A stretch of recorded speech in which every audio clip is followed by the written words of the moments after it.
যেটা পারে না পারে কে? কেউ যেটা দেখে না দেখে কে? কেউ যেটা শোনে না শোনে কে? সে আল্লাহ। এই দিকে আসলে করে এখন 16টা বছর 17টা বছর কাটিয়ে দিয়েছে। আমি দিন স্টাডিতে ভাবলাম আমার এই বোনের প্রতিটি দিন কিভাবে কেটেছে, প্রতিটি রাত কিভাবে কেটেছে, প্রতিটি ক্ষণ কিভাবে কেটেছে। বিশ্বনবী বলেছেন ইত্তাকি দাওয়াতুল মাজলুম ফাইন্না লাইসা বাইনাহু ওয়া বাইনাল্লাহি হিজাব। মাজলুমের কান্নাকে ভয় করো, কারণ মাজলুমের কান্না আর আল্লাহর মাঝে পর্দা থাকে না। আমরা এরকম কোন জুলুম বাংলাদেশে দেখতে চাই না, যেটা ঠিক কিনা?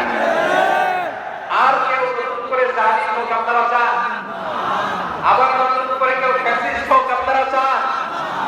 এক দল আরেকদলকে নিশ্চিত করার রাজনীতিতে মেতে উঠুক এটা আপনারা চান?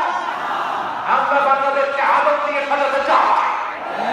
আমরা এই ৫৬,০০০ বড় মাইলের প্রতিটা ইঞ্চি মাটিকে কোরআনের আইন দিয়ে সাজাতে চাই।